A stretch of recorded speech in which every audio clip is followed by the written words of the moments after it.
జూబ్లీహిల్స్ ఉప ఎన్నికకు సంబంధించి లెక్క తేలింది. బరిలో ఉండేవారు ఎవరో, తప్పుకునేవారు ఎవరో తెలిసిపోయింది. మొత్తానికి జూబ్లీహిల్స్ బై ఎలక్షన్స్లో 58 మంది పోటీలో ఉన్నట్టు ఎలక్షన్ కమిషన్ ప్రకటించింది. జూబ్లీహిల్స్ నియోజకవర్గ ఎన్నికలో ఇంతమంది ఒకేసారి పోటీ చేయడం ఇదే ఫస్ట్ టైం. నిజానికి ఈ ఎన్నిక మొదలైనప్పటి నుంచి భారీగా నామినేషన్లు దాఖలు చేశారు. 211 మంది అభ్యర్థులు 321 సెట్ల నామినేషన్లు దాఖలు చేశారు. వీరిలో 81 మంది వేసిన 135 నామినేషన్లు మాత్రమే ఆమోదం పొందాయి. అభ్యర్థులు వేసిన అదనపు నామినేషన్లు పలువురు స్వతంత్రులు తమ నామినేషన్లని ఉపసంహరించుకున్నారు. సో దీంతో చివరికి 58 మంది బరిలో ఉన్నట్టుగా అధికారులు తేల్చేశారు.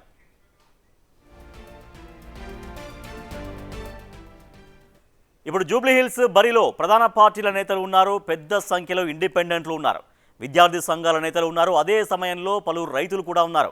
సో మామూలుగానే జూబ్లీహిల్స్ బైపోల్ తీవ్ర ఉత్కంఠను రేపుతోంది అనుకుంటే ఇప్పుడు ఇంతమంది బరిలో ఉండడం ప్రధాన పార్టీలను కాస్త కంగారు పెడుతోందనే చెప్పాలి.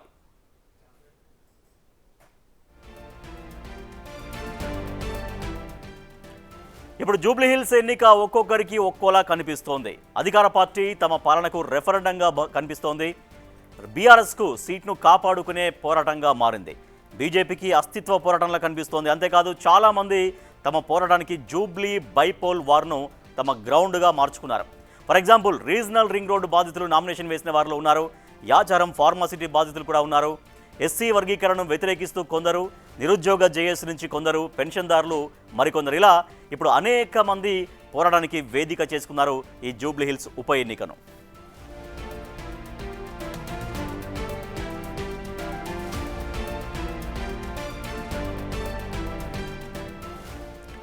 మరి ఇంతమందిలో గెలిచేది ఎవరు, నిలిచేది ఎవరు, ఓడేది ఎవరు?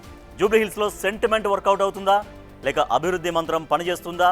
ఇప్పుడు ఇవే ప్రశ్నలు ఆసక్తిని పెంచుతున్నాయి.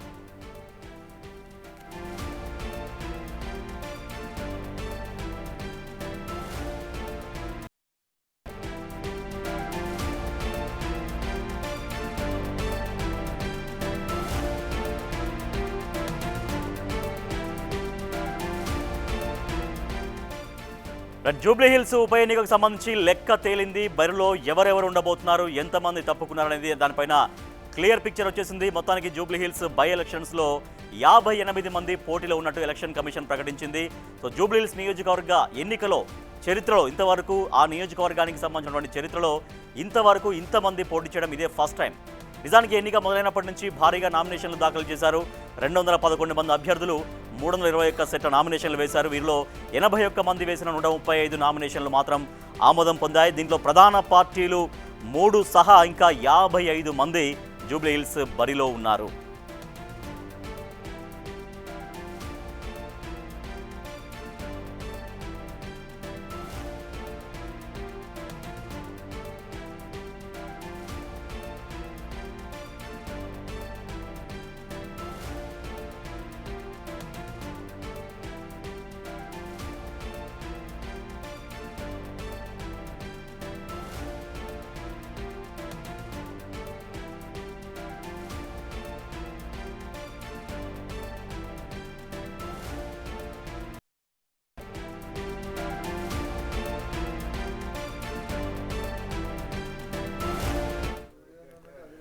రెడ్డిగా జూబ్లీహిల్స్ బరిలో మొత్తం 58 మంది అభ్యర్థులు బరిలో ఉన్నారు.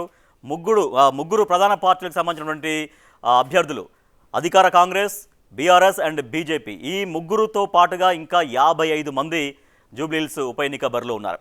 సో మరి ఇక మూడు ప్రధాన పార్టీలకు ఈ జూబ్లీహిల్స్ ఉప ఎన్నిక ఎంత ప్రధానంగా భావిస్తున్నారు, ఎంత ప్రతిష్టాత్మకంగా భావిస్తున్నారు? సో ప్రస్తుతం బిగ్ టీవీ డిబేట్లో మనతో పాటు జాయిన్ అవుతున్నారు. స్టూడియోలో మనతో పాటు ఉన్నారు టీపీసీసీ మీడియా చైర్మన్ సామ రామ్మోహన్ రెడ్డి గారు అండ్ బీజేపీ సీనియర్ నాయకులు రాష్ట్ర ఉపాధ్యక్షులు కాసం వెంకటేశ్వర్లు గారు అండ్ బీఆర్ఎస్ పార్టీ ముఖ్య నాయకులు సీనియర్ నాయకులు బీఆర్ఎస్ నుంచి మాజీ corporation chairman doctor Vasudev Reddy గారు. నమస్తే అండి. రైట్, ముందుగా సామ రామ్మోహన్ రెడ్డి గారు, సో ఏంటి జూబ్లీహిల్స్లో అధికార కాంగ్రెస్కి ఇది ఒక రెఫరెండమేనా ఖచ్చితంగా? ఎందుకంటే 2 years తర్వాత, ఎగ్జాక్ట్గా 2 years తర్వాత ఈ పాలన వచ్చింది కాబట్టి, ఈ ఉప ఎన్నిక వచ్చింది కాబట్టి ఖచ్చితంగా కాంగ్రెస్కి రెఫరెండంగా భావిస్తున్నారా? మాకు రెఫరెండం ఏం కాదు, కానీ బీఆర్ఎస్ పార్టీకి మాత్రం లిట్మస్ టెస్ట్. ఎందుకంటే మాకెట్లయితే సార్, మేము గెలిచినాము, అధికారంలో ఉన్నాము, తర్వాత బై ఎలక్షన్స్ కంటోన్మెంట్ వస్తే కూడా సేమ్ ఇదే మాదిరిగానే ప్రాపగండా నడిచింది. కానీ మేము ఆ రోజు కూడా పనితోటి మాట్లాడినాము. తర్వాత గెలుస్తుంది మేమే అనేటట్టు నా హుందాతనంతో ఏదైతే మేము మా యాక్టివిటీస్ చేసినామో తర్వాత రిజల్టే చూపించినాం. ఈరోజు కూడా జూబ్లీహిల్స్లో అదే కాన్ఫిడెన్స్లో మేము ఉన్నాము. ఈరోజు బీజేపీ బీఆర్ఎస్ ఇద్దరు కలిసి కొట్లాడుతున్నప్పటికీ కూడా ఇడన్ ఎజెండా ఏదైతే నడుస్తూ ఉందో ఇద్దరు కలిసి ఒకరికొకరు తోడ్పాటుగా ఉండుకుంటూ కాంగ్రెస్ పార్టీని ఖచ్చితంగా ఓడగొట్టాలనేటటువంటిది ఏదైతే ఎంపీ ఎలక్షన్స్లో తర్వాత ఎమ్మెల్యే ఎలక్షన్స్లో తర్వాత ఎమ్మెల్సీ ఎలక్షన్స్లో ఒకరికొకరు సాధారించుకునేటటువంటి కొత్త సిస్టమే కాదు, అది పాత సాంప్రదాయమే. కాబట్టి వాళ్ళు అది కొనసాగింపులో వాళ్ళు చేస్తున్నటువంటి ప్రయత్నాలను కూడా జూబ్లీహిల్స్ ప్రజలు మాత్రం ఖచ్చితంగా దాన్ని తిప్పి కొడతారనేటటువంటి నమ్మకం కూడా మాకుంది. ఎందుకంటే మేము అభివృద్ధిని నమ్ముకున్నాం, సంక్షేమాన్ని నమ్ముకున్నాం, పారదర్శకతను నమ్ముకున్నాం, ధర్మాన్ని నమ్ముకున్నాం. ఇలా ఏది కాకుండా రోజుకొక ప్రచారాస్త్రం లెక్క అబద్ధాల పునాదుల మీద పుట్టినటువంటి టీఆర్ఎస్ అలియాస్ బీఆర్ఎస్ పార్టీ ఈరోజు రాష్ట్రంలో అబద్ధాలు తప్ప నిజాలు కానీ నిజాయితీగా కానీ మెలిగినటువంటి పాపాన ఒకటంటే ఒకటి పోలేదు. ఎవరినైతే అడ్రస్ చేయాల్సినటువంటి సమస్యలు వాళ్ళని అడ్రస్ చేయకుండా కేంద్రం మీద మనం ఈరోజు ప్రశ్నించాల్సినటువంటి అంశాలను కూడా రాష్ట్ర ప్రభుత్వం మీద ఆపాదించి బురద జల్లేటటువంటి ప్రయత్నాలు రోజుకింత వారి యొక్క దాని ఏం సంబంధం అంటారో లేకపోతే ఏం కనెక్షన్ అంటారో కెమిస్ట్రీ అంటారో నాకు తెలియదు. మీరు మీకు ఎవరితో పోటీ అనుకుంటున్నారు ఎన్నికల్లో? కాంగ్రెస్ ఈరోజు యూనివర్సల్ ఫ్యాక్ట్ ఆడ ఉంటున్నటువంటి నిజం ఏంటంటే బీఆర్ఎస్కి వెనకాల మద్దతు ఇస్తున్నటువంటి బీజేపీ వీళ్ళిద్దరు కలిసి ఒక దగ్గర ఉండి బీఆర్ఎస్ పార్టీ అభ్యర్థిని బలోపేతం చేసేటటువంటి జరుగుతూ ఉంది. కాంగ్రెస్ పార్టీ మా అభ్యర్థిని మేము చేసుకుంటా ఉన్నాము. సో ఖచ్చితంగా సోషల్ ఈక్వేషన్స్ అనేటటువంటివి కొంచెం ఎంఐఎం అనేటటువంటి న్యూట్రల్ స్టాండ్లోకి వచ్చి కాంగ్రెస్ పార్టీ దిక్కు ఇంక్లైండ్ అవుతున్నాయి అనేటటువంటి వాస్తవం కూడా మేమే చెప్పదలుచుకున్నాం. రైట్ వెంకటేశ్వర్లు గారు, సో బీజేపీ బలమైన పోటీ మాత్రం ఇవ్వబోతుందా? బీజేపీ అభ్యర్థిని గెలుచుకునే విధంగా ముందుకెళ్ళబోతుందా? భారతీయ జనతా పార్టీ చాలా క్లియర్గా ఎలక్షన్స్ విషయం ఆలోచన చేస్తే పంచాయతీ ఎలక్షన్ నుంచి ఎంపీ కానీ లేకపోతే ఇంకే పెద్ద ఎలక్షన్ గెలవడం కోసమే ప్రయత్నం చేస్తుంది. ఆ రకమైనటువంటి ప్రయత్నం చేస్తాం తప్ప ఈయన కుమ్ము గాయడము ఆయన కుమ్ముడు గాయడము లేకపోతే ఏదో రకంగా ఆలోచన చేసేటువంటి పార్టీ భారతీయ జనతా పార్టీ కాదు. సో స్పష్టంగా జూబ్లీహిల్స్ నియోజకవర్గంలో ప్రజలు ఆలోచన చేస్తూ ఉన్నారు. 10 సంవత్సరాలు బీఆర్ఎస్ పార్టీ పరిపాలించింది, 2 సంవత్సరాల తర్వాత ఎమ్మెల్యే ఉన్నాడు, 2 సంవత్సరాల కంటే పైన కాంగ్రెస్ పార్టీ పరిపాలిస్తూ ఉంది రేవంత్ రెడ్డి గారి నాయకత్వంలో. సో కేసీఆర్ గారి నాయకత్వంలో రాష్ట్రం అప్పులప్పాలు అయిపోయింది. ఇవాళ రేవంత్ రెడ్డి గారి నాయకత్వంలో రాష్ట్రంలో ఇచ్చినటువంటి హామీలు నెరవేర్చలేక రాష్ట్రం చెతికిల పడిపోయేటువంటి పరిస్థితి వచ్చింది. మొత్తం డౌన్ అయిపోయింది, ప్రజల కొనుగోలు శక్తి తగ్గిపోయింది. ఇచ్చినటువంటి హామీలు హామీలు 6 గ్యారెంటీలు కావచ్చు, 66 హామీలు కావచ్చు, 420 సంబంధించినటువంటి వాగ్దానాలు కావచ్చు, ఏవి కూడా అమలు చేయలేనటువంటి పరిస్థితి ఉంది. కాబట్టి ఈ 2 పార్టీలను చూసినాము. భారతీయ జనతా పార్టీకి కనుక ఓటు వేస్తే గెలిస్తే కేంద్రం నుంచి భయపడేసి ఈ హామీలు అమలుపరుస్తారు, తర్వాత కేంద్రం నుంచి వచ్చేటువంటి సహాయం కూడా వస్తుంది అనేటువంటిది స్పష్టంగా కనబడతా ఉంది. కాబట్టి ప్రజలు ఆ దిశగా ఆలోచన చేస్తూ ఉన్నారు. ఇంకోటి హైదరాబాద్ ప్రజలు, వీళ్ళు హైదరాబాద్లో విఘ్నులు ఉంటారు, క్యాపిటల్ సిటీలో ఉన్నటువంటి ప్రజలు అన్ని రకాలుగా ఆలోచన చేసేసి ఈ ప్రభుత్వానికి కాంగ్రెస్ ప్రభుత్వానికి బుద్ధి చెప్పాలి ఎట్లా అనేటువంటిది ఒక అవకాశంగా తీసుకొని భారతీయ జనతా పార్టీకి ఓటేస్తారు. ఇంకొక విషయం ఆలోచన చేస్తుందంటే మొన్న పార్లమెంట్ ఎన్నికలలో 35.4% ఓట్లు భారతీయ జనతా పార్టీకి వచ్చి కాంగ్రెస్ తోటి సమానంగా ఉంది. కాబట్టి ప్రజలు కాంగ్రెస్ పార్టీకి సరైనటువంటి ప్రత్యామ్నాయం భారతీయ జనతా పార్టీ అనే భావిస్తూ ఉన్నారు. సో ఈ రకంగా ఖచ్చితంగా భారతీయ జనతా పార్టీ గెలుస్తుంది. గెలవడం కోసమే ప్రయత్నం ఇద్దరు కలిసి పోటీ చేస్తే పార్లమెంట్లో. వాసుదేవరెడ్డి గారు, సో సిట్టింగ్ స్థానాన్ని బీఆర్ఎస్ నిలబెట్టుకుంటుందా? ఎందుకంటే 2 ప్రధాన పార్టీలు చాలా టఫ్ ఫైట్ ఇచ్చేలాగా ఉన్నాయి. సో బీఆర్ఎస్కి ఎంత ప్రతిష్టాత్మకం? ఎందుకంటే ఒక బై ఎలక్షన్లో, కంటోన్మెంట్ ఎలక్షన్లో ఆల్రెడీ సిట్టింగ్ స్థానాన్ని బీఆర్ఎస్ చేజార్చుకుంది. ఈ స్థానాన్నైనా, ఈ సిట్టింగ్ స్థానాన్నైనా బీఆర్ఎస్ తిరిగి నిలబెట్టుకునే విధంగా ముందుకెళ్తుందా? ఏమనిపిస్తుంది? ఎట్లా ముందుకెళ్తున్నారు పార్టీగా? ముందుగా ప్యానెల్లో ఉన్న సోదరులకు, మీకు అదేవిధంగా బిగ్ టీవీ ప్రేక్షకులకు గుడ్ ఈవినింగ్ అండి. డెఫినెట్లీగా అండి రాజేష్ గారు, ఈ యొక్క జూబ్లీహిల్స్ ఉప ఎన్నిక ఇది ఒక్క నియోజకవర్గానికి జరుగుతున్న ఎన్నికైనా కూడా ఇవాళ మీరు అవునన్నా కాదన్నా అక్కడ సోదరుడు ఒప్పుకున్నా ఒప్పుకోకున్నా 22 నెలల కాంగ్రెస్ పాలనకు 10 సంవత్సరాల కేసీఆర్ పాలనకు జరుగుతున్న ఎన్నిక ఇది డెఫినెట్ గా వ్యత్యాసం గమనిస్తారు. ఒకటి. రెండవది ఇంకొకటి ఏంటంటే ఇప్పటిదాకా మీరు ఇంట్రోలో చెప్పిండ్రు దాదాపుగా 321 నామినేషన్లు వేసారు. లాస్ట్ కు 211 సెట్లు అభ్యర్థులు బరిలో ఉండే లాస్ట్ కు 58 మంది అభ్యర్థులు మిగిలినని చెప్పారు. ఇది దేనికి సంకేతం అండి రాజేష్ గారు? ఇది దేనికి సంకేతం? ఇలా అధికార పార్టీని ఓడించడమే లక్ష్యంగా ఒక దిక్కు ఫార్మాసిటీ రైతులు, త్రిపులారు రైతులు, బాధితులు, నిరుద్యోగులు 2 లక్షల ఉద్యోగాలు సంవత్సరంలో వేస్తారని చెప్పి వేయకపోవడంతో నిరుద్యోగులంతా కోపోద్రక్తులు ఉన్నారు. అనేక వర్గాల ప్రజలకు ఇలా న్యాయం జరగక ఆ వర్గాల ప్రజలు అధికార పార్టీ మీద వ్యతిరేకతతో నామినేషన్లు వేసారు. దీన్ని బట్టి గమనిస్తలేరా రాజేష్ గారు? ఏమర్థమవుతుంది? రేపు రిజల్ట్ కూడా గిట్టనే ఉంటది. ఇలా నామినేషన్ల పర్వంలో సరే కొన్ని నామినేషన్లను కావాలని అధికార పార్టీకి లబ్ధి చేకూర్చారని వాళ్ళు తమ నామినేషన్లు తిరస్కరణకు గురైనాయి అని చెప్పి వాళ్ళు బయటకు వచ్చి ఆవేదన చెందిన సందర్భం మనం చూసినాం మీడియాలో. సో అధికారులు కూడా మీకు అన్యాయం జరిగి ఉంటే కోర్టుకోమని చెప్పారు. సో అది వేరే అంశం. అయినా ఇంకా చాలా మంది నామినేషన్లు వేసినా తిరస్కరణకు గురైనాయి. లాస్ట్ కు 58 మంది అభ్యర్థులు మిగిలినంటే ఒకసారి ఆలోచన చేయండి. ఇలా ఈ త్రిబులార్ బాధితులు ఎందుకు వస్తున్నారు? ఫార్మసిటీ బాధితులు ఎందుకు వస్తున్నారు? ఫార్మసిటీకి రైతులకు ఆనాడు ఏం చెప్పారు? అసెంబ్లీ ఎలక్షన్ లో ఏం చెప్పారు?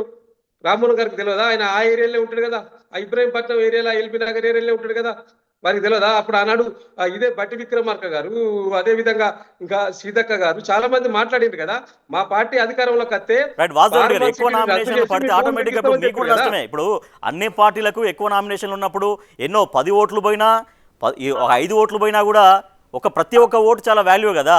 సో ఇప్పుడు ఎక్కువ నామినేషన్లు పడితే ప్రభుత్వానికి, ఇప్పుడు అధికార కాంగ్రెస్ పార్టీకే కాదు బీజేపీకి నష్టమే ఎంతో కొంత, బీఆర్ఎస్కి ఎంతో కొంత నష్టమే. ఇవన్నీ కావా? నేనేమంటున్నా, ఏ పార్టీకి నష్టం అనేది ఎందుకోసం నామినేషన్ వేసింది? ఇప్పుడు మన నామినేషన్ల మీద మీరు ఇంట్రో చెప్పింది కదా, ఈ నామినేషన్లు వేయడానికి కారణం ఏంది? ఎందుకు వేయాల్సి వచ్చింది? జూబ్లీహిల్స్ ఎన్నికల్లో ఇప్పుడు మరి మొన్న రాజేష్ గారు మీరు అన్నారు కదా, ఇప్పుడు చెప్పండి మిత్రమా, నేను మాట్లాడినాక మీరు మాట్లాడండి. డిస్టర్బెన్స్ వద్దు ప్లీజ్. ఇప్పుడు మొన్న కంటోన్మెంట్ ఎన్నిక జరిగింది, ఇన్ని నామినేషన్లు పడ్డాయా రాజేష్ గారు? ఎందుకు పడలేదు ఆ రోజు ఎందుకు పడలేదంటే అప్పుడే మీరు కొత్తగా ప్రభుత్వంలోకి వచ్చారు, ఇంకా పాలన చేయాల్సింది ఇంకా చాలా ఉన్నది, చేస్తారేమో అని భావించారు కాబట్టి అక్కడ నీకు నామినేషన్లు మీకు వ్యతిరేకంగా పడలేదు. ఇవాళ ఇన్ని నామినేషన్లు రావడానికి కారణం ఏంది? ఇప్పటికీ 2 సంవత్సరాల దగ్గరికి వచ్చింది అధికారంలోకి వచ్చి, ఇచ్చిన హామీలు ఏది నెరవేర్చలేదు. 6 గ్యారెంటీలు 13 అంశాలు 100 రోజుల్లో చేస్తానని మీరు హామీ ఇచ్చిండ్రు, అవన్నీ పక్కకు పెట్టి ఇవాళ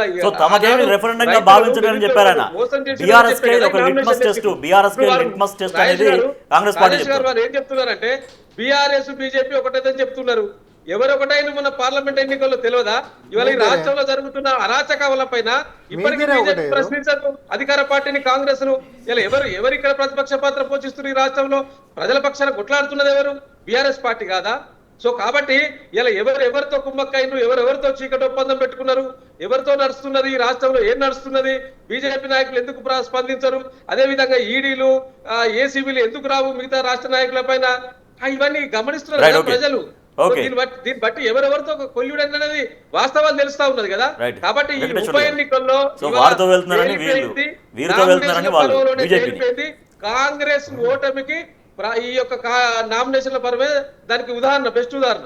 కాంగ్రెస్ బీజేపీ ఒకటని బీఆర్ఎస్ అంటుంది, లేదు బీజేపీ బీఆర్ఎస్ ఒకటని కాంగ్రెస్ పార్టీ అంటుంది. కాంగ్రెస్ పార్టీ చరిత్ర చూసినా, బీఆర్ఎస్ పార్టీ లేకపోతే టీఆర్ఎస్ పార్టీ చరిత్ర చూసినా ఒకసారి చూడండి. ఎప్పుడైనా కాంగ్రెస్ పార్టీతోటి బీజేపీ కలిసిందా? ఎప్పుడైనా బీఆర్ఎస్ పార్టీతోటి బీజేపీ కలిసి పోటీ చేసిందా? ఈ 2 విషయాలు ఆలోచన చేస్తే బీఆర్ఎస్ పార్టీ అనేక సార్లు కాంగ్రెస్ పార్టీతోటి కలిసి విజయం పొందింది, అనేక సార్లు కలిసి పోటీ చేసిండ్రు.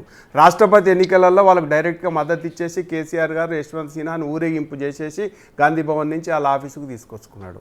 నెంబర్ 1. వైఎస్ రాజశేఖర రెడ్డి గారు ఉన్నప్పుడు మహాకూటమి పేరు మీద కాంగ్రెస్ పార్టీ టీఆర్ఎస్ పార్టీతోటి కలిసి పోటీ చేసిండ్రు. తర్వాత ఇవన్నీ కలిసి చరిత్ర, ఇది మేము అనుకున్నటువంటి చరిత్ర కాదు. ఇది సోనియా గాంధీ గారి దగ్గరికి పోయేసి కేసీఆర్ గారు డైరెక్ట్ మీ పార్టీలో మెర్జీ చేస్తామని కూడా చెప్పినటువంటి సంఘటనలు ఉన్నాయి. వాళ్ళకు ఆ రకమైనటువంటి సంబంధాలు ఉన్నాయి తప్ప భారతీయ జనతా పార్టీకి టీఆర్ఎస్కు ఏ రోజు కలిసి పోటీ చేసినటువంటి చరిత్ర లేదు, ఏ రోజు కలిసి ఒక వ్యూహాన్ని బందినటువంటి చరిత్ర కూడా లేదు. మరి వాళ్ళు కలుస్తుంటే వాళ్ళేదో మా మీద మీరు కలిసిరని చెప్పేసి వాళ్ళు కలిసిరని చెప్పడం ఏదైతుందో ఇది సరైనటువంటి విధానం కాదు. వాళ్ళు చెప్పిన వాసుదేవ్ రెడ్డి గారు చెప్పినటువంటి విషయం వాళ్ళే ఆలోచన చేసుకోవాలి. చరిత్రని ఒకసారి ఆలోచన చేసి ముందుకు పెట్టుకుంటే తెలుస్తుంది. అంతే తప్ప ఏ రోజు కూడా బీఆర్ఎస్ పార్టీతోటో లేకపోతే కాంగ్రెస్ పార్టీతోటో పొత్తు పెట్టుకునేటువంటి ప్రశ్నే లేదు. ఆ రకంగా ఆలోచన చేసేది ఎప్పుడు కూడా రామ్మోహన్ రెడ్డి గారు మాట్లాడడానికి మీరు మాట్లాడదురు వాసుదేవ్ రెడ్డి గారు వెయిట్ కాదు. కాసమన్నకి తెలియక కాదు, తెలిసి కావాలని అట్లా ఏంటంటే పదే పదే చెప్తే మేమిద్దరం చాలా దూరం అనేటటువంటి ఒక కొత్త చిత్రీకరణ అవుతుందేమో అని అనుకుంటారు. కానీ ఎస్టాబ్లిష్డ్ ఫ్యాక్ట్ ఏంటంటే రెండు ఒకటే అని ఆయన అన్నాడు. ఎప్పుడన్నా చేసిన చరిత్ర ఉందా అని. ఇప్పుడు ఉప ఎన్నిక గురించే డిబేట్ నడుస్తుంది కదా. కార్పొరేటర్ దాంట్లో కూడా లింగోజిగూడ అనేటటువంటి డివిజన్లో ఉప ఎన్నిక వచ్చినప్పుడు ఎవరు మద్దతు ఇచ్చిరండి? బీజేపీ బీఆర్ఎస్ కలిసి నిలబడ్డాయి. బీజేపీ బీఆర్ఎస్ కలిసి నిలబడ్డాయి, ఒకటే క్యాండిడేట్ని నిలబెట్టినాయి. కాంగ్రెస్ పార్టీ సపరేట్ నిలబడ్డది. ఆ రోజు ఎవరు గెలిచారు? కాంగ్రెస్ పార్టీయే గెలిచింది. నేను ఉప ఎన్నిక అంటే డివిజన్లో కూడా ఉప ఎన్నిక గురించే మాట్లాడుతున్నాను. మీరు బాజాప్తా బయటకు వచ్చి మద్దతు పలుకున్నటువంటి చరిత్ర ఎప్పుడు చరిత్రనే లేదంటే ఎట్లన్నా? ఇంకొకటి యూరియా సప్లై దగ్గర నుంచి మొదలు పెట్టుకుంటే ఎప్పుడైనా రెండు చేతులు కలుపుకొని చేతులు పైకి లేపినంత మాత్రానే ఒకటి ఉంటాము లేకపోతే దూరం ఉంటాము అనేటటువంటిది కాదు కదా. Say for example urea supply గురించే మనం మాట్లాడుకుందాం. ఎలకేషన్ దగ్గర నుంచి మొదలు పెట్టుకుంటే గ్రౌండ్ స్థాయి లాజిస్టిక్స్ దాకా కూడా కేంద్ర ప్రభుత్వ బాధ్యత ఉంటున్నప్పుడు బీఆర్ఎస్ పార్టీ కేంద్రం మీద కొట్లాడదు. ఎవరి మీద కొట్లాడుతుంది? రాష్ట్ర ప్రభుత్వం మీద కొట్లాడుతుంది. అంతేకాదు బన్కచర్ల మీద కేంద్రం మీద కొట్లాడాల్సినటువంటి బీఆర్ఎస్ పార్టీ ఎవరి మీద కొట్లాడుతుంది? రాష్ట్ర ప్రభుత్వం మీద కొట్లాడుతుంది. బీసీ రిజర్వేషన్ల గురించి బిల్లులు పెండింగ్ కేంద్రం కాడ ఉంటే బీఆర్ఎస్ పార్టీ ఎవరితోటి కొట్లాడుతుంది? రాష్ట్ర ప్రభుత్వం గురించి కొట్లాడుతుంది. ఇవన్నీ అంశాలలో కూడా కామనాలిటీ ఒకటి ఉంటుంది సార్. బీజేపీకి వ్యతిరేకంగా బీఆర్ఎస్ చేయడంగా కొట్లాడంగా ఒకటి చూపెట్టండి నాకు ఈ 22 నెలల్లో ఏదైనా ఒక అంశం మీరు 100% మేము ఏ విమర్శలకైనా సిద్ధం. నేను ఒకటే అంటున్నా, క్యాండిడేట్ల వ్యవహారం గిట్ట వచ్చినప్పుడు స్పష్టంగా చేయబడుతుంది. యూరియాకి సంబంధించినటువంటి విషయం వారు ఒక పాయింట్ లేవనెత్తారు. యూరియా కేంద్ర ప్రభుత్వం ఎంత చేయాలనో ఈ రాష్ట్రానికి అంత ఇస్తుంది విడతల వారీగా. ఇక్కడ డిస్ట్రిబ్యూషన్ ప్రాబ్లం పెట్టుకొని వీళ్ళకి చేత కాకపోయినప్పుడు ఎవరి మీద కొట్లాడతారండి? ఇక్కడ రాష్ట్ర ప్రభుత్వం ఏదైతుందో అది ఎగ్జిక్యూట్ చేయాల్సింది, యూరియాని డిస్ట్రిబ్యూట్ చేయాల్సింది. వాళ్ళు అక్కడ మిస్ అయినప్పుడు రాష్ట్ర ప్రభుత్వం మీద కొట్లాడకపోతే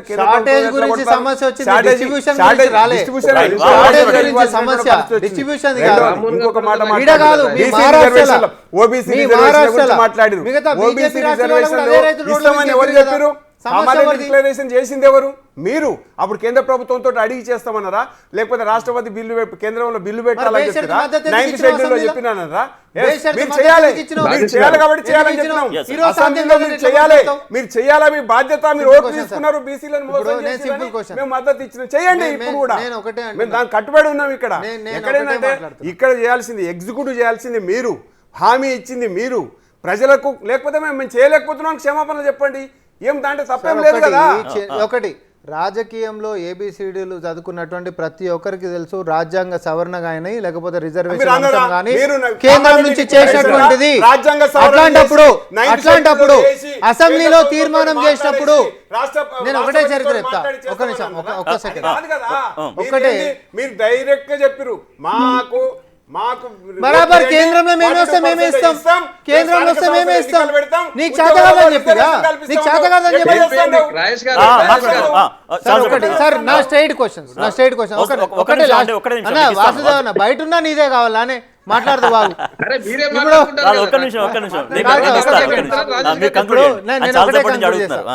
బీజేపీ జనగణనతో పాటు కులగణన కూడా చేస్తామన్నది, అవునా కాదా? మరి కులగణన అనేటటువంటిది రాజ్యాంగ సవరణ చేయాలి, 50% దాటాలి, ఇది సాధ్యమయ్యే పని కాదని చెప్పి ఇప్పుడు మాట్లాడుతుంది కదా. మరి జనగణనతో పాటు మరి అట్లాంటప్పుడు బిల్లులు పెండింగ్ నీకంటే ఉన్నాయి కదా. దయచేసి గమనించాలి, సుప్రీంకోర్టు 50% ఎగ్జిట్ కావద్దు, క్యాప్ ఉందని చెప్పేసి సుప్రీంకోర్టు గట్టిగా చెప్పింది. తర్వాత ఓకే, మీరు 50% క్యాప్ ఎక్సీడ్ కాకపోతే నువ్వు జనగణనతో పాటు కులగణన ఇప్పుడు చేస్తున్నావు కదా, షెడ్యూల్ పెట్టుకున్నావు కదా, మరి అప్పుడు క్యాప్ బ్రేక్ చేస్తావా? ఇట్లా రిజర్వేషన్ ఇద్దాం అనుకుంటున్నావు? అవసరం అనుకున్నా జవాబు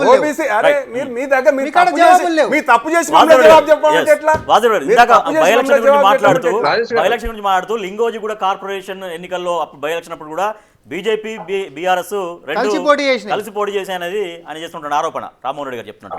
ఇప్పుడు సోదరునికి తెలుసు వాస్తవాలు ఏందనేది.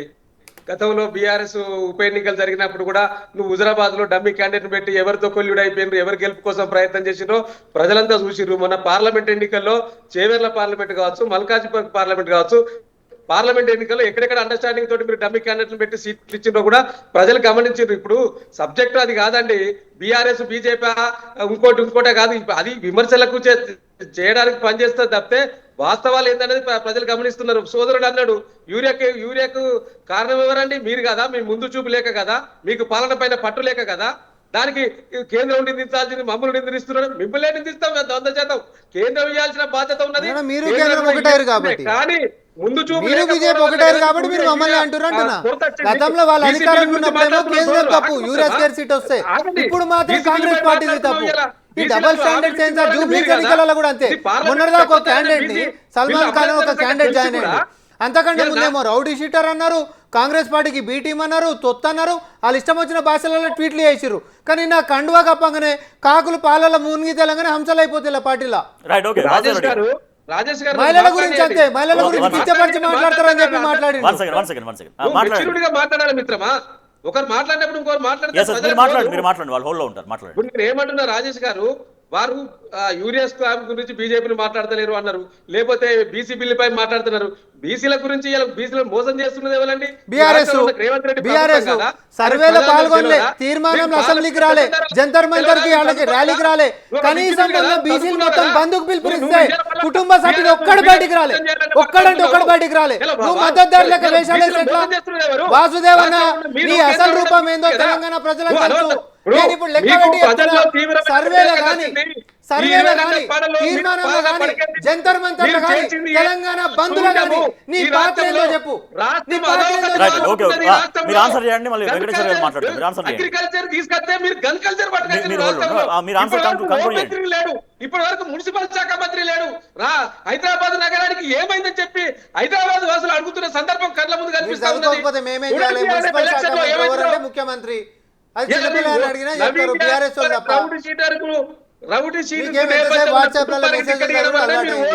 తేలిపోయింది. ఇలా నామినేషన్ల పర్వమే కళ్ళ ముందు కనిపిస్తా ఉన్నది. మీకు వ్యతిరేకంగా ఎన్ని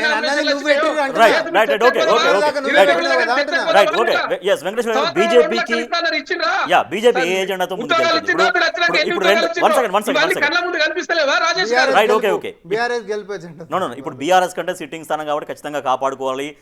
నెక్స్ట్ ఫర్దర్ గా చాలా ఊపిస్తుంది అనేది అదొకటి. అయితే కాంగ్రెస్ పార్టీ అధికారం ఉంది కాబట్టి డెఫినెట్ గా ఈ సీటు గెలుచుకొని మళ్ళీ ప్రభుత్వానికి సపోర్ట్ గా ప్రజలను చూపించుకోవడం. సో బీజేపీ ఏ ఎజెండాతో ముందుకెళ్తుంది? 30 seconds రాజేష్ గారు చెప్పండి. 20 seconds చెప్పండి. ఇలా ఈ యొక్క జూబ్లీ హిల్స్ ఎన్నిక ప్రజలందరూ కూడా ఒకటే భావిస్తా ఉన్నారు. జూబ్లీ హిల్స్ పేరుకు అది సంపన్నుల కాన్సెన్స్ అన్నా కూడా అక్కడ మొత్తం పేద మధ్య తరగతికి సంబంధించిన వాళ్ళే ఎక్కువ ఉన్నారు.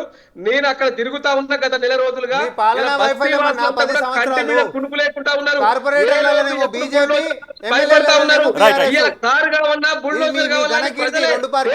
సందర్భం ఆసన్నమైంది. డెఫినెట్ గా ఇలా మూసి పరివాహక ప్రాంతాలకు సంబంధించిన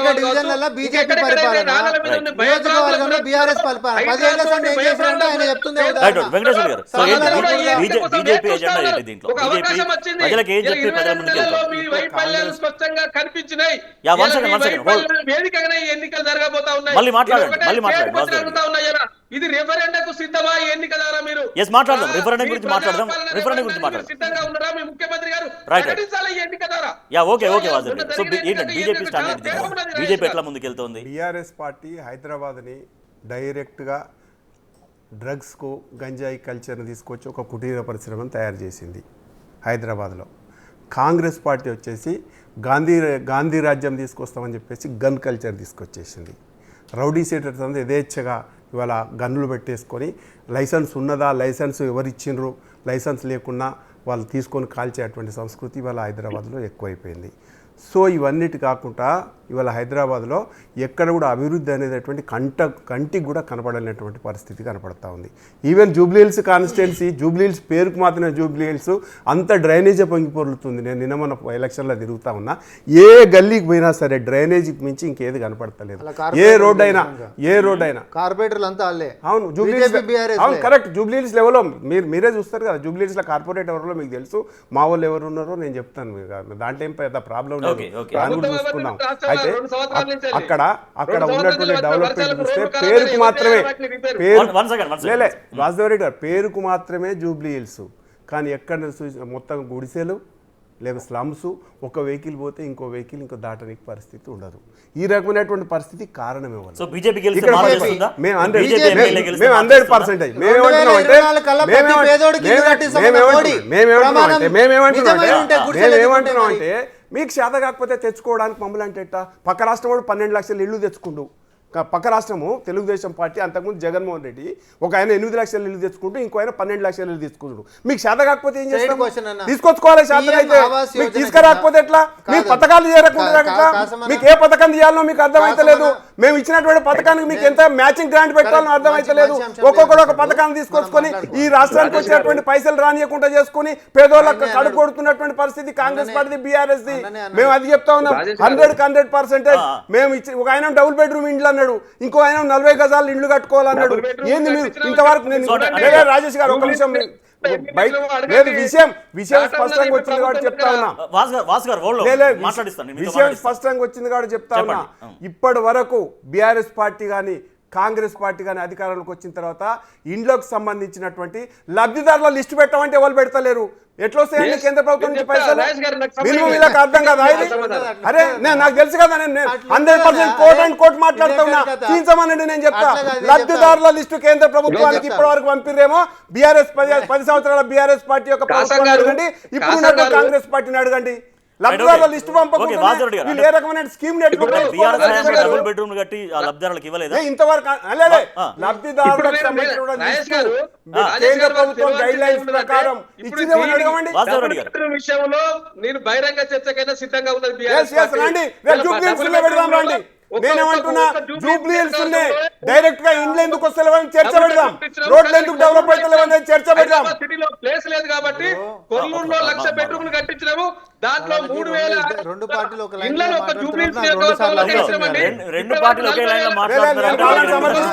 రాజేష్ గారు బీఆర్ఎస్ ని సమర్థిస్తలేదు. వాళ్ళ కారణంగానే, వాళ్ళ డబుల్ బెడ్రూమ్లు అనేటువంటి లిస్టు కారణంగానే ఇవాళ కేంద్ర ప్రభుత్వానికి లబ్ధిదారుల లిస్టు పంపుతలేరు. ఎవరైతే రావాలనో అర్హులు వాళ్ళ లిస్టు పంపమంటే పంపని కారణంగానే వాళ్ళు వస్తలేదు. మీరు చెప్తున్న పాయింట్ కంక్లూడ్ చేయండి, తర్వాత రామ్మోహన్ రెడ్డి గారు మాట్లాడతారు. రాజేష్ గారు ఇప్పుడు వాళ్ళు డబుల్ బెడ్రూమ్లు అడుగుతున్నారు కదా. కాంగ్రెస్ వచ్చినాక ఈ నగరంలో ఒక ఇంటిగా పేర్చింది లేదు, ఒకరికి ఇలా కొల్లూరులో ఉన్నాయి. కావాలంటే కొల్లూరు దగ్గరికి పోదాం, కొల్లూరు దగ్గర చర్చకు రండి. ఇలా జూబ్లీ హిల్స్ నియోజకవర్గంలో 3,000 కొట్టుకున్నట్టుంటారు. ఇప్పుడు ఏ దానికైనా సరే మీరు జీవితంలో ఎప్పుడైనా సరే కాంగ్రెస్ పార్టీతో కానీ బీఆర్ఎస్ పార్టీతో కానీ భారతీయ జనతా పార్టీ కలలు కూడా కలవదు. వాళ్ళ సౌలభ్యం కోసం వాళ్ళు ఇప్పటి వరకు కాంగ్రెస్ పార్టీ గుర్తుపెట్టుకోండి, ఈ సిబిఐకి ఇవ్వమని చెప్పేసి మేము గత ప్రభుత్వం రాగానే అన్నాం. 2 సంవత్సరాల తర్వాత సిబిఐకి ఇచ్చారు కాళేశ్వరం కేసు. ఇప్పటికీ కూడా టెలికాం కేసుని సిబిఐకి ఇవ్వమంటే ఇస్తలేరు. ఇది ఇంటర్నేషనల్ లాస్ ఉంటాయి, సెంట్రల్ లాస్ ఉంటాయి, ఇవ్వమంటే ఇస్తలేరు. రేవంత్ రెడ్డి గారు ఏ రోజు కూడా ఇప్పటి వరకు సిబిఐకి మొన్న ఏంటంటే కాని పరిస్థితులలో సుప్రీంకోర్టు ఒక హైకోర్టులో ఒక జడ్జిని వేసేసి అది ఎంక్వైరీ చేసేసి అది బయట పెట్టేసి ఏదో డ్రామాలు ఆడి టైంపాస్ చేసి తప్పితే మళ్ళీ మొదలుకే వచ్చింది సిబిఐ కేసు. అదే 2 సంవత్సరాల కింద ఇస్తే ఇప్పటి వరకు ఆ కేసు ఏదో తేల్తా ఉండే. ఇవంతా కూడా డ్రామాలు. వాళ్ళిద్దరు మధ్యలో వ్యాపార లావాదేవీలు ఉన్నాయి, వ్యాపారం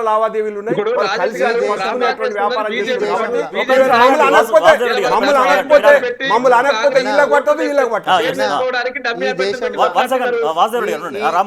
ఈ దేశంలో 2014 సంది నరేంద్ర మోడీ గారు వచ్చిన తర్వాత బీజేపీ సిబిఐ కేసు తీసుకున్నది ఇమీడియట్గా క్లోజ్ అయినటువంటిది. దేశవ్యాప్తంగా ఒక కేసు పేరు చెప్పురు లైవ్లో, మీరు చెప్పురు, ఇప్పుడు చెప్పురు, నేను లైవ్లోనే అడుగుతున్నా.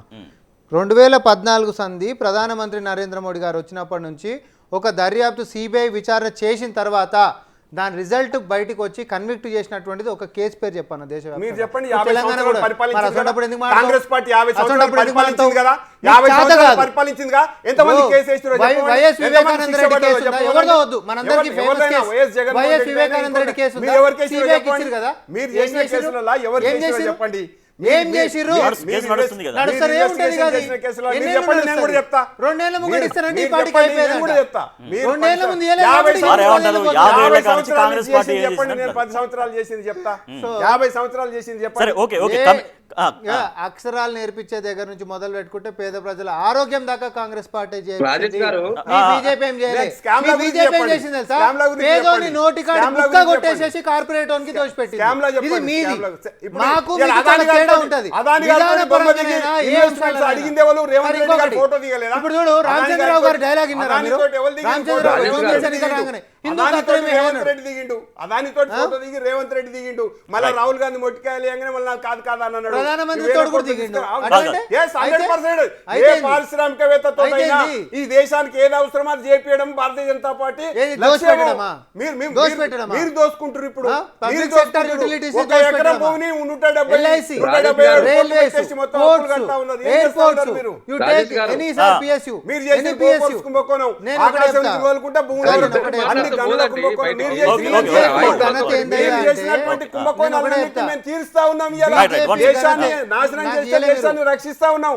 ఇలా దేశాన్ని ప్రపంచంలో నేను చెప్తా. ఒక గుర్తింపు పొందిన దేశంగా మేము చలో, తీర్చిదిద్దుతా ఓకే ఉన్నాం. రామ్మోహన్ రెడ్డి మీరు మాట్లాడండి 10 సంవత్సరాల 11 సంవత్సరాల బీజేపీ ఘనత ఏందయ్యా అనంటే గో సంరక్షకులము అని చెప్పి నినాదాలు ఇచ్చుకుంటూ బీఫ్ ఎక్స్పోర్ట్ల భారతదేశాన్ని 6వ స్థానంలో ఉంటున్నటువంటి ఈ దేశాన్ని 2వ స్థానానికి తీసుకుపోయినటువంటి చరిత్ర బీజేపీకి మాత్రమే ఉంది. నీకు నిజంగా గోవుల మీద ప్రేమ ఉంటే మన ర్యాంకు కిందికి పడాలి, దాని మీద ఉక్కుపాదం మోపాలి. కానీ 6వ స్థానంలో ఉంటున్నటువంటి బీఫ్ ఎక్స్పోర్ట్ 2వ స్థానానికి పోయింది. 2వ స్థానానికి పోయింది. ఇంకోటి ఎవడైతే బీఫ్ ఎక్స్పోర్ట్ చేస్తాడో వాళ్ళ దగ్గర నుంచి బాండ్లు వసూలు చేసుకునేటటువంటి బీజేపీ పార్టీ ఈ రోజు జస్ట్ ఒక ఇప్పుడు ఎగ్జాక్ట్ గా ఆ పాయింట్స్ అని అది అంతా వేరే చర్చ. సార్, ఓకే నేను ఒకటి ఓకే అంటా. ఓకే రియల్ అంశాల మీద నేను ఒకటి అడిగిన అన్నని అడుగుతున్నా, కాసమన్నని ఏమంటున్నా, నువ్వు పిఎం ఆవాస్ యోజన కింద అర్బన్ కింద ఇచ్చినవా 11 ఏళ్లలో, రూరల్ కింద ఇచ్చినవా, దేంట్లో ఇచ్చినవా చెప్పను. 100% అర్బన్ ఉన్నాయి, రూరల్ ఉన్నాయి. రూరల్ గుండు అర్బన్ సున్నా. ఉన్నాయి. చలో ఇప్పుడే దొరికింది. నేను ఏం చెప్తున్నా? రూరల్ గుండు నేను ఏం సున్నా. చెప్తున్నా? నేను ప్రెస్ మీట్ పెట్టినా, నేను చెప్తున్నా. పార్లమెంట్ Yes, జవాబు రేపు తీసుకున్నా. చర్చ పెడదాం. నేను ప్రెస్ రేపు చర్చ చర్చ కాదు. పెడదాం నేను అంటున్నా. Press Right, meet right. ఈ పెట్టినా. రాష్ట్రానికి ఎన్ని గుండు ఇచ్చినావో సున్నా. ఒక రాష్ట్రానికి గుండు ఎన్ని ఇచ్చినావో చర్చ పెడదాం అంటున్నా. Right, ఇదే right. టీవీలో సరే, పెడదాం. నాకేం అభ్యంతరం అదంతా ఉండదు. అదంతా ఇదే డీటెయిల్ టీవీలో సబ్జెక్ట్. పెడదాం. yes ఆ సబ్జెక్ట్స్ అవన్నీ డీటెయిల్ గా వేరే రైట్ మీరు వాజరెడ్డి మ్యాచింగ్ గ్రాంట్ కోసం లబ్ధిదారుల రాజు గారు. దృష్టి వాజరెడ్డి గారు. వారికి ప్రభుత్వం రాజేష్ గారు మరి ఇచ్చిన మన ఎట్లా yes, ఇప్పుడు? silence వాజరెడ్డి వాజరెడ్డి గారు, పిఎం వాజరెడ్డి ఆవాస్ గారు. యోజన నేను రూరల్ ఇచ్చినా లబ్ధిదారుల ఇచ్చిన రాజేష్ గారు. చెప్పిన Yes, మరి yes. అసలు మీరు ఇయ్యనంటే కదా. ఇవ్వలేదు. అరే మీరు ఏం చెప్పినట్టు ఇవ్వలేదు. కేంద్రం వాజరెడ్డి గారు, ఏం వాజరెడ్డి గారు. చెప్పినా సరే, కేంద్రం one second, one second. మనం కొంచెం జూబ్లీ హిల్స్ మీరు గురించి బెనిఫిషరీ లిస్ట్ మాట్లాడదాం. ఇవ్వాలా లేదా? రాజేష్ గారు అట్లా తెలంగాణ బెనిఫిషరీ ప్రజలకు లిస్ట్ ఇది ఇవ్వాలా ఒకటే లైన్ ఇవ్వద్దా? రాజేష్ గారు. ఇప్పుడు ఒకటే లైన్ యూరియా వస్తుంది. యూరియా ఎంతమంది రైతులకు సప్లై చేయాలా? ఎన్ని సరే, ఓకే. మెట్రిక్ రాజేష్ టన్నులు గారు కావాలా? one second. ఎక్కువ ఉండదా? వాజరెడ్డి గారు, వాజరెడ్డి మాట్లాడండి. ఒక లైన్ అంటే మన జూబ్లీ హిల్స్ ఉప ఎన్నిక పరిమితమై జూబ్లీస్కే వస్తా. మాట్లాడదాం. ఒకటే లైన్. 10 సంవత్సరాల నుంచి అధికారంలో ఉంటేనే ఎమ్మెల్యే ఉండి ఏం చేయలేనప్పుడు, అధికారంలో లేనప్పుడు ఎమ్మెల్యే గెలిపిస్తే ఏం చేస్తారని జూబ్లీస్ ప్రజలు మాట్లాడుకుంటారు బీఆర్ఎస్ విషయం. Yes, మీరు సమాధానం చెప్పండి. అండ్ చెప్పండి. అండ్ నా దాని తర్వాత చెప్పాను, నువ్వు వద్దనే చెప్తావు కానీ. ఇప్పుడు రెండోది, స్థానికంగా కార్పొరేటర్లని 47-48 మందిని బీజేపీ వాళ్ళని గెలిపిస్తే ఏం చేసిండ్రు? ఏమైనా చేసిండ్రా? ఒక్కటి చెప్పండి. ఏం చేయలే. వీళ్ళకి ఎంతసేపు అయింది అని అంటే బట్టగాల్చి బయట మీద వేసుడు తప్ప, కారణాలను ఎత్తుకుండు తప్ప. ఎందుకు విఫలమైనవంటే అడగని అడగలే. ఎందుకు దాని మీద అడ్రస్ చేయాలంటే మాకు సంబంధమే లేదు.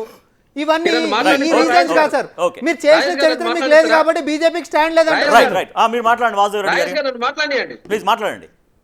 ఇప్పుడు ఆ సోదరుడు ఏమడుగుతున్నాడంటే ఇప్పుడు గెలిచి ఏం చేసిండు, రేపు గెలిచి కూడా మళ్ళీ ఏం చేస్తారు అని చెప్తా ఉన్నారు. గెలవారంటున్నా, గెలిచి ఏం చేస్తారు ముఖ్యం కాదు. ఇలా సోదరుడు గమనించాల్సింది ఏంటంటే మీ 23 నెలల పాలన వైఫల్యానికి ఈ నిదర్శనం జరుగుతున్న ఎన్నికలు డెఫినెట్ గా మీరు ఇచ్చిన హామీలు ఏది నెరవేర్చలేదనేది ప్రజలకు అర్థమైపోయింది. అన్ని వర్గాల ప్రజలు మీకు వ్యతిరేకంగా ఉన్నారు. గ్రౌండ్ లకు పోతే తెలుస్తుంది. మీరు ఒకసారి టీవీల ముందు BRS party office, BJP party office కూడా తప్ప మీ దగ్గర వ్యతిరేకత. సో కాబట్టి ఇవాళ రేపు ఈ యొక్క జూబ్లీహిల్స్ ఎన్నికల్లో మా మాగంటి సునీత అభ్యర్థి గెలిస్తేనే డెఫినెట్లీ గా తెలంగాణ ప్రజల బాగోగులు పట్టించుకునే పరిస్థితి ఉంటది. లేకపోతే ఇంకా 6 గ్యారెంటీలు అమలు చేయకుండా నన్ను ఏమంటలేరు ప్రజలు, ఇంక ఏమి ఇవ్వకుండా ఏమంటలేరు. హైడ్రా తోటి పేదల ఇండ్లు ఇంకా కూల్చవచ్చు. ఈ హైదరాబాద్ నగరాన్ని పట్టించుకోకుండా ఇక మున్సిపల్ శాఖ సారు, కారు, సర్కార్ అన్నారు. గన్ కల్చర్ వాసురెడ్డి గారు బీఆర్ఎస్ దేనిపై నమ్మకం పెట్టుకుంది? కేవలం సానుభూతి పైన నమ్మకం పెట్టుకుందా? తెలంగాణ ప్రజలు ముఖ్యంగా జూబ్లీహిల్స్ నియోజకవర్గంలో ఆలోచిస్తా వాసురెడ్డి గారు బీఆర్ఎస్ సానుభూతి పైన నమ్మకం పెట్టుకుందా? ఎందుకంటే సానుభూతి అయితే గతంలో కంటోన్మెంట్ ఎన్నికల్లో వర్కౌట్ కాలేదు. ఇప్పుడు సానుభూతి పైనే నమ్మకం పెట్టుకుందా? లేదంటే మీరు అన్నట్టుగా ఇప్పుడు బాకీ కార్డ్ అంటూ మీరు ప్రచారం చేస్తున్నారు. సో అదేమైనా వర్కౌట్ అవుతుంది అనుకుంటున్నారా? సానుభూతి ఒకటే కాదు రాజేష్ గారు, గత ఎన్నికలకు ఈ ఎన్నికలకు డిఫరెన్స్ ఉన్నది. అప్పటికప్పుడు అది ఎంపీ ఎన్నికలు జరిగిన ఎన్నికలు కాబట్టి వారికి లబ్ధి చేకూరింది. కానీ ఇప్పుడు 22 నెలలు దాటింది. ఇలా వీళ్ళ అధికారంలోకి వచ్చి ఏం చేసిందంటే ఏం లేదు, శూన్యం. ఒక ఇటుక వేర్చింది లేదు, ఒక ఇల్లు కట్టింది లేదు. అప్పుడు ఎంపీ ఎలక్షన్స్ తర్వాత వీడియో వచ్చింది కాబట్టి అప్పుడు వాళ్ళకు లబ్ధి జరిగింది. కాంగ్రెస్ పార్టీ గెలిచిందని చెప్తున్నారు. సో ఇప్పుడు 23 మంత్స్ అయిపోయింది కాబట్టి ప్రజలు చూశారు, ప్రజల నుంచి వ్యతిరేకత ఉంది. ఆ వ్యతిరేకతే ఖచ్చితంగా బీఆర్ఎస్ ప్రభుత్వం అయిపోయినాక 6 నెలల తర్వాత అవునా కాదా? అప్పటికి లబ్ధి జరిగిందని ఆయనే అంటుండు కదా, మళ్ళీ శూన్యం ఎట్లయితుంది? బిగినింగ్ లో ఉన్నాం కాబట్టి బిగినింగ్ లో పబ్లిక్ ఆ రోజు చారణ లబ్ధి జరిగితే ఇంకొక బారన్ యాడ్ అయ్యి రూపాయి లబ్ధి జరిగింది. ఈ రోజు సేమ్ స్టాండ్. అందుకని ఓపెనింగ్ స్టేట్మెంట్ లోనే చెప్పిన రాజేష్ గారు, నేను ఏదైతే కంటోన్మెంట్ లో ఇంతకంటే బాగా వాళ్ళు చాలా ఓవర్ కాన్ఫిడెంట్ గా ఉండే. మేము అన్నాం మనం పని చేసుకుంటూ పోతున్నాం, మనకు పెద్ద ప్రచారాలు కూడా అవసరం లేదు, దుష్ప్రచారాలను మాత్రమే నమ్ముకురు. నవీన్ యాదవ్ ఏదో పటాకులు వేల్చిండని, లేకపోతే మహిళల మీద ఏదో అక్కసు కక్కుతున్నామని, ఒక్క నిజం కాదు. Fake stories, fake narratives, fake perception creation తోటి మాత్రమే బీజేపీ మనుగడ సాగిద్దాం అనుకుంటుంది, బీఆర్ఎస్ మనుగడ సాగిద్దాం అనుకుంటుంది తప్ప నిజంగా ఆన్ గ్రౌండ్ పర్పస్ తోటి నీకేమైనా ఉందా? లేదు కదా. మీ ఎన్నికతోటి మీ మొత్తం బట్టబయలు కాబోతా ఉన్నది. ఇప్పటికే మీరు బయటకు వచ్చి కొట్లాడుకుంటున్నారు.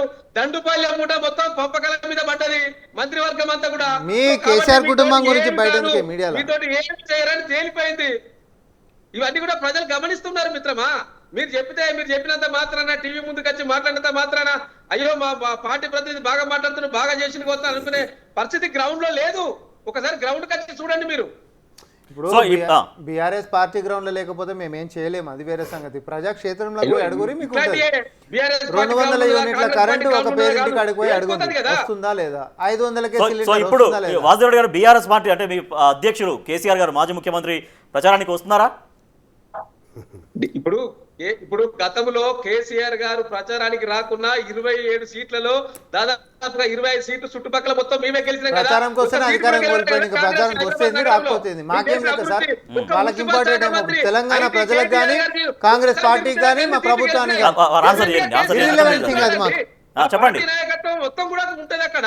ఆయన అసెంబ్లీకి వస్తలేడు, ఏమైనా ఆగిందా? కేటీఆర్ అత్తడా, హరీష్ రావు అత్తడా కాదు ముఖ్యం. ఈ ఎన్నికల్లో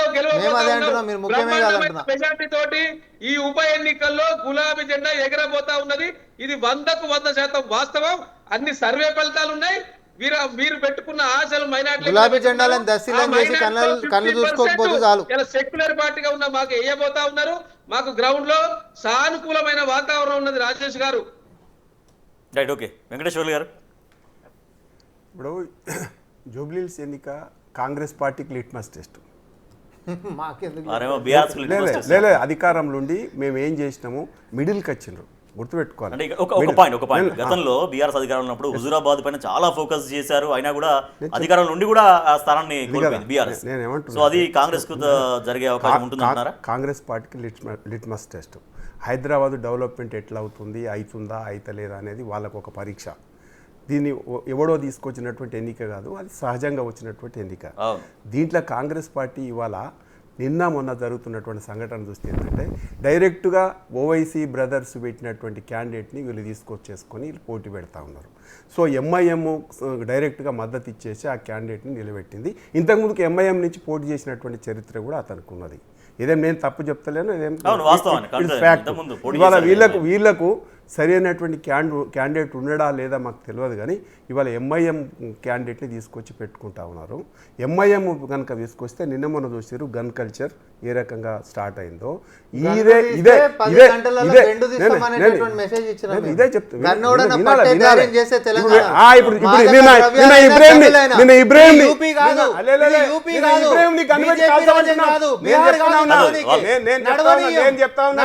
సాక్షిగా ధైర్యం ఉంటే గోరక్షకుని మీద కారణం కదా, వాడిని తీసుకొచ్చి ఇబ్రాహింని గన్ను పెట్టి కాల్చండి. ఇప్పుడు ఇక్కడ వచ్చింది. జూబ్లీ ఇక్కడ వచ్చింది తీసుకొచ్చి సమస్య. మేము సార్, నేను దానికి సమాధానం ఒకటే చెప్తాం. నువ్వు ఇలా గన్ కల్చర్ ఏదైనా పెట్టేసి వాస్తవం జరగాలి. ఇష్టం వచ్చినట్టు జనాలను కాల్స్తావు. సిపి గారి వాడి యొక్క పర్మిషన్ ఉందా? ప్రెస్ మీట్ ఆ గన్ పర్మిషన్ ఉందా?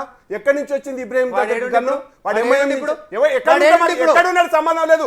గన్ను ఎక్కడి నుంచి బెండు వచ్చింది? తీసి లోపడేసి. పర్మిషన్ ఉందా? వేసినామా లేదా? నేనేమంటున్నా కానీ గన్ను కల్చర్ బీహార్లో, గన్ను కల్చర్ నీ కాల్స్తున్నావు యూపీలో, కదా నువ్వు నీ ఇబ్రాహిం కాల్చు. ఛత్తీస్గఢ్ ఎంఐఎం వచ్చింది. ఇవాళ ఛత్తీస్గఢ్ నీ మతోన్మాదని కాదు, నేను సెక్యులర్ అని తీర్చుకోవడానికి నీకు చలో, అవకాశం చలో, ఉంటుంది. ఇదే subject ఇబ్రాహింని కాల్చండి, ఇబ్రాహింని చంపేయండి. అంటే మీరు ఏంటంటే ఏదంటే అది మాట్లాడుకుంటే ఎట్లా? వాస్తవాలు కళ్ళ ముందర కనపడుతున్నాయి కదా. ఇబ్రాహిం ఏం చట్టపరంగా హైదరాబాద్ లో డైరెక్ట్ గా గన్ను పెట్టి కాలిస్తే ఏమన్నారు? మేము వదిలేలేక చట్టబద్ధంగా చర్యలు తీసుకున్నాం కదా, చట్టబద్ధంగా ఇప్పుడు ఎక్కడ ఉండాలో చట్టం చేతిలో ఉన్నాడు కదా. గోరక్షణ చట్టం ఉంది దేశంలో, ఈ రాష్ట్రంలో ఎందుకు ఇంప్లిమెంట్ అవుతలేదు? మొన్న పండగ రోజు ఎంఐఎం ఎమ్మెల్సీ చెక్ పోస్టుల కాడ నుండి డైరెక్ట్ గోవులని కబేలాలకు తరలించుడు. దానికి ఎందుకు మాట్లాడలేదు? మీరు చేసేదంతా కూడా హిందువులకు వ్యతిరేకంగా ఆలోచన చేస్తా ఉన్నారు, ఎంఐఎం కు మద్దతు పలుకుతా ఉన్నారు, గుండాలకు ఒత్తాసు పలుకుతా ఉన్నారు. అందుకోసం ఇవాళ మేము గెలుస్తామని చెప్తా ఉన్నారు తప్ప మరొక విషయం కాదు. ఈ తెలంగాణ ప్రజలకు తెలుసు. మనం కంక్లూడింగ్ వచ్చేద్దాం. లాస్ట్ ఒక 2 minutes మనం క్లోజ్ చేద్దాం. కంక్లూడ్ చేద్దాం. ఇదే రిపీటెడ్ డ్రామా. ఇంతకు మించి ప్రజల పర్పస్ లేదు. నేనేమంటున్నా, అందుకని నేను ఓపెన్ స్టేట్మెంట్ అన్నా, హైదరాబాద్ లో గో సంరక్షకుల లెక్క డ్రామాలు చేస్తూ సృష్టించాలి, బీఫ్ ఎక్స్పోర్ట్ లో ఎంఐఎం తోటి ఇది చేయాలి. ప్రపంచంలో రెండో ఒక స్థానం విషయం చెప్తా, మీరు వినండి. ఇది ఏడు గంటలు పోతుంది బీజేపీ రాష్ట్రాలకి. బీహార్ ఎన్నికలలోనేమో గణతంత్ర ఎన్నికలు వస్తుంది బీజేపీ రాష్ట్రాలకి. 1,20,000 మైనారిటీ దొంగల బీజేపీ రాష్ట్రాలకి మద్దతు ఇస్తుంది. ఇదే నేను ఒక రాజేష్ గారు నన్ను ఇంటరప్ట్ చేయకుండా సో ఇక్కడ ఎంఐఎం ఎందుకు పోటీ లేదు, కాంగ్రెస్ ఎందుకు సపోర్ట్ చేస్తుంది అనేది వారి ప్రశ్న. సో కంక్లూడ్ చేయండి. వాసుదేవ్ గారు మీరు ఒక మాటతో కంక్లూడ్ చేయాలి చివరికి. ఆడ ఎవరైనా కూడా సిపి గారి యొక్క ప్రెస్ అడ్రస్ మన అందరం కూడా చూసినాం. ఎవడైనా గన్ను తీసేటటువంటి ధైర్యం చేస్తే బెండు తీస్తామనేటటువంటి మెసేజ్ ముఖ్యమంత్రి రేవంత్ రెడ్డి గారు మా ప్రభుత్వం నుంచి చాలా స్పష్టంగా ఇచ్చిండు. ఆడ మతాలు కులాలు కాదు, క్రైమ్ అనేటటువంటి దానికి మేము వ్యతిరేకం అనేటటువంటి చాలా స్ట్రాంగ్ మెసేజ్ మేము ఇచ్చినాం. అంతేకాదు ఎవడన్నా దుస్సాహసం చేసి పోలీసు వాళ్ళ మీద మనొక ప్రాణం తింటే నెక్స్ట్ ఏమైంది పరిస్థితి అనేది మనందరం చూసినాం. నేను దాన్ని మళ్ళీ చెప్పాల్సినటువంటి అవసరం లేదు. కానీ బీజేపీ డ్రామాలు ఎంతసేపు హిందూ ముస్లిం ప్రగతి లేదు, ఇంకోటి లేదు. నేను ఒకటే క్వశ్చన్ వేస్తా సార్, సిపి గారు ప్రెస్ అడ్రస్ పెట్టి మరి ఉన్నవాసాలు చెప్పినాక కూడా ఇంకా కూడా ఒక రిలీజియన్ డ్రామాని చేస్తున్నారు అని అంటే ఇంతకు మించినటువంటి ప్రోగ్రెస్ రిపోర్ట్ ఇంకోటి లేదనేది మీటింగ్ ఎందుకు పెట్టుకుంటూ శ్రీనివాస్ అనేటోడు వాడు హిందూ కదా సార్. శ్రీనివాస్ ఇబ్రాహిం అనేటోడు శ్రీనివాస్ అనేటోడు హిందువే కదా. శ్రీనివాస్ అయితే హిందువే కదా. మరి ఎందుకు కలిసిరు సార్? గోరక్షణ పేరుతోటి దోపిడీ చేస్తున్నటువంటి ముఠా ఉండే. గోరక్షణ పేరుతో దోపిడీ చేస్తున్నటువంటి ఉపేక్షించాం. దుర్మార్గం ఇంకొకటి ఉండదు. 8 మంది ఎంపీలు కదా మీరు.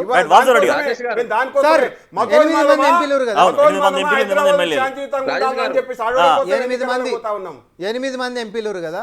తెలంగాణకి కేంద్రంకించి ఈ 22 నెలలు ఏం తెచ్చారు ఒకటి చెప్పు. ఏం చేస్తారు? మరి ఏం చేస్తారు? 12 లక్షల కోట్ల రూపాయలు తీసుకొచ్చినాం. 12 లక్షల కోట్లకు సంబంధించినటువంటి బడ్జెట్ సంబంధించిన తీసుకొచ్చినాం.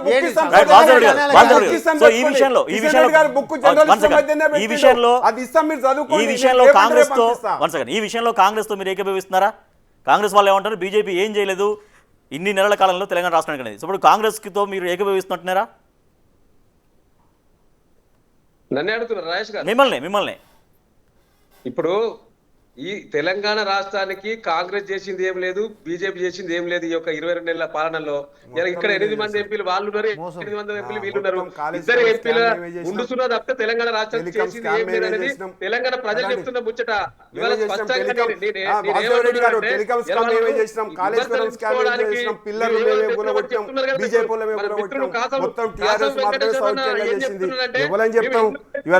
ఇంతకంటే మేమే వేసుకుంటాం, మేమే అంటున్నాం బ్రదర్. అంత స్కామ్లు మేమే చేసినాం. కంటైనర్ల డబ్బులు కూడా మేమే దాచుకుంటా ఉన్నాం. ఒక్క ఓటుకు 5,000 రూపాయలు పంచింది కూడా హుజూరాబాద్ లో మేమే. ఇంతకని చెప్తున్నాం. ఇంకేంటి మునుగోడు ఎన్నికలలో బీజేపీ ఓడగొట్టేందుకు ఒక ఊరికి ఒక మినిస్టర్ పెట్టింది కూడా మేమే. ఏం మాట్లాడుతున్నారు? మీరు చేసిందంతా ఈ రాష్ట్రం ఇలా తగలబడిపోతా ఉంది. దాని తోడు ఇల్లు ఉన్నారు. మాటలు వాళ్ళు పంచుకుంటూ మధ్యలో అధికారులను బలి చేస్తా ఉన్న సందర్భం కళ్ళ ముందు కనిపిస్తా ఉన్నది. ఎలా మైనారిటీకి సంబంధించిన రిచ్ మ్యాన్ ఒక ఒకటే- IAS ఒక- ఆఫీసర్ ఒకటే ఇంకా 10 మాటలో close సంవత్సరాలు చేద్దాం. 10 అవకాశం ఉండగా కూడా వాలంటరీ రిటైర్మెంట్ తీసుకున్నాడు అంటే వీళ్ళ టార్చర్ కి భరించలేక రిచ్ అనే ఐఏఎస్ ఆఫీసర్ ఒక నిజాయితీ గల ఆఫీసర్ ఇలా విఆర్ఎస్ తీసుకునే పరిస్థితి ఎందుకు వచ్చింది? దీని మీద ఎందుకు BJP మాట్లాడదు? ఆ టాపిక్ లో వదిలేం, ఆ టాపిక్ మళ్ళీ పెరిగి దాసం వెంకటేశ్వర Concluding, మాట్లాడడం కాదు. concluding. ఇలా కేంద్రంలో ఉన్న ఇద్దరు కేంద్ర మంత్రులు ఎందుకు మాట్లాడతలేరు? కాంగ్రెస్ ఎందుకు ప్రశ్నిస్తలేరు? మీ రైట్ లోపల ఓకే ఓకే ఒప్పందం ఓకే ఏందని ప్రజలు ప్రశ్నిస్తున్నారు. ప్రజలు అడుగుతున్నారు ఇలా. I'll just conclude. yes ఇప్పుడు బీజేపీ ఇతర రాష్ట్రాలలో ఏడనన్నా ఉచిత బస్సు ఇచ్చుకుంటా దీన్ని విమర్శిస్తే మనం ఒప్పుకుందాం. సో పేద ప్రజల సంక్షేమాన్ని నోటికాడి బుక్కని తన్నేసేటటువంటి బీజేపీ ఈరోజు సంక్షేమం గురించి పేదవారి అభ్యున్నతి గురించి మాట్లాడేటటువంటి నైతిక హక్కు లేదు. కాబట్టి జూబ్లీస్లో ఉంటున్నటువంటి ప్రజలు విఘ్నులు, చదువుకున్నటువంటి వాళ్ళు, యువత, మరీ ముఖ్యంగా కిరణ్ రిజిజు అనేటటువంటి ఒక కేంద్ర మంత్రి బీఫ్ బరాబర్ తింటా అని చెప్పి మీడియా ముఖంగానే మాట్లాడుతున్నటువంటి తీరులో ద్వంద్వ వైఖరులు వద్దు. ఈ యొక్క పోలరైజేషన్లలో ట్రాప్లలో ఎవరు పడాల్సినటువంటి అవసరం లేదు. డెవలప్మెంట్కే ఓటేసేటటువంటి దిశగా సరే, కనిపిస్తుంది కాబట్టి జూబ్లీ హిల్స్ ఓటర్ గెలుస్తామనే ఏమాలోచిస్తున్నారు? నమ్మకం మాకు ఖచ్చితంగా ఉంది. రైట్, జూబ్లీ హిల్స్ ఓటర్ ఏమాలోచిస్తున్నారో కొద్ది రోజుల్లో తెలిసే అవకాశం అయితే ఉంది.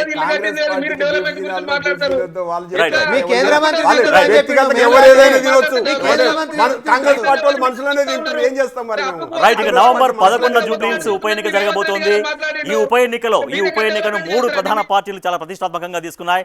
బీఆర్ఎస్ ఎట్టి పరిస్థితుల్లో సిట్టింగ్ స్థానాన్ని కాపాడుకోవాలని బీఆర్ఎస్ ఫుల్ ఎఫర్ట్ పెట్టింది. At the same time Congress ప్రభుత్వంగా ఉంది కాబట్టి, అధికారం ఉంది కాబట్టి ఖచ్చితంగా ఈ సీట్ను గెలుచుకోవాలని కాంగ్రెస్ పార్టీ భావిస్తుంది. లేదు, రెండు పార్టీలు ప్రజలకు ఏమీ చేయలేకపోయినా బీజేపీనే ప్రజలు గెలిపిస్తారనే విశ్వాసాన్ని బీజేపీ వ్యక్తం చేస్తోంది. సో చూడాలి మరి జూబ్లీ హిల్స్ ఓటర్ ఈ 10-15 రోజులలో ఎటువంటి తీర్పు ఇవ్వబోతున్నాడో చూడాలి. Thank you so much Kasam Venkateswarlu గారు, thank you so much Sama Rammohan Reddy గారు అండ్ వాసుదేవ్ రెడ్డి గారు, థ్యాంక్ యూ సో మచ్.